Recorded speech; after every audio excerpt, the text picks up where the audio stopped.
ဆွမ်းတော်ကလည်းတချို့ကစာဟုစာပြားကိုစတိသဘောဖြင့်တင့်တော်သောပကံခွက်ရောက်တို့ဖြင့်ကပ်ပါသည်ကပ်ပြီးနောက်တွင်လည်းစွန့်၍ပြန်မစားပါအပြည့်တိုင်ဆွန့်လို့လူတိုင်းခြင်းသဘောဖြင့်တချို့ကတော့ယဟန်တစ်ပါးစားနိုင်သည့်ပမာဏအတိုင်းစားကပ်လူတန်းပါသည်ခဏကြာလျှင်ပြန်စွန့်၍စားပါသည်ထို့သောဆိုလျှင်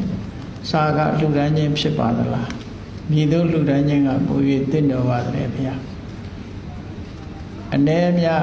အဓိကမဟုတ်ပဲလူတန်းစဉ်ထားသောစိတ်စေတနာကအဓိကလားဆိုတာသိချင်ပါတယ်မှန်တော့နဲရများတာအဓိကမဟုတ်ဘူးဘယ်ဟာပဲဖြစ်ဖြစ်နဲနဲများများမြတ်စွာဘုရားကိုပူဇော်တယ်ဆိုတဲ့စိတ်နဲ့လှူတာတော့အကောင်းဆုံးပဲနော်ပူဇော်တယ်ဆိုတဲ့စိတ်နဲ့လှူတာဟာကိုစားတဲ့ထဲကတလုံးတစ်စုပ်ပဲဘုရားဆုံးလောင်းတာကြည့်ပဲလေတစုံလောင်းတာတစုံလောင်းတဲ့လူလည်းအပြည့်ပြောစရာမလိုဘူးနော်ဘုရားတပိတ်လုံးအပြည့်ကတ်တဲ့လူလည်းရှိတာပဲတစုံနဲ့လောင်းတဲ့လူလည်းရှိတာပဲဆွမ်းခံတယ်ဆိုရင်တစုံပဲလောင်းကြမှာပဲလေအဲ့တော့ဆွမ်းတော်တင်တဲ့အခါမှာလည်းတစုံတင်အပြည့်တင်ကိုယ့်ရဲ့ရည်ရွယ်ချက်ကမြတ်စွာဘုရားရဲ့ဂုဏ်တော်ကိုပူဇော်တယ်မြတ်စွာဘုရားကိုယေရှုပြီးတော့လှူဒန်းတာဆိုလို့ရှိရင်တော့နတ္ထိစိတ်တိပတ္တနာမိအပကနာမတက္ခိနာဆိုသူက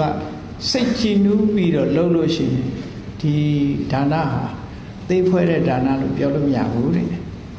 တိဋ္ဌံတေနိဗ္ဗုတေစာပိသမေစိတ်တေသမပလံမြတ်စွာဘုရားတက်တော်ထင်ရှား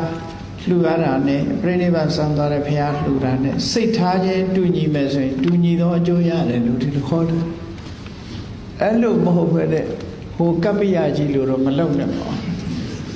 နေတိုင်းဆုံးတော်တင်တယ်ဘုရားရဲ့ဆုံးတော်ကြကိုကပ္ပိယကြီးကစားနေကြအဲ့မှာဆုံးတော်တင်တဲ့အခါမှာသူကကြည့်နေတဲ့အခါမှာသူနဲ့မတည့်တာပါသွားတဲ့အခါအဲ့ဒါငါနဲ့မတည့်ဘူးလို့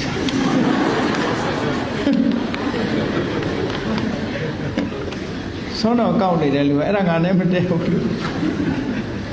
နော်သူ့လူတာမှန်ပြီသူကဘုရားဆုံးတော်ကြစားနေကြအောင်ဆိုအဲ့ဒါလို့တော့မလုံးနဲ့ပေါ့နော်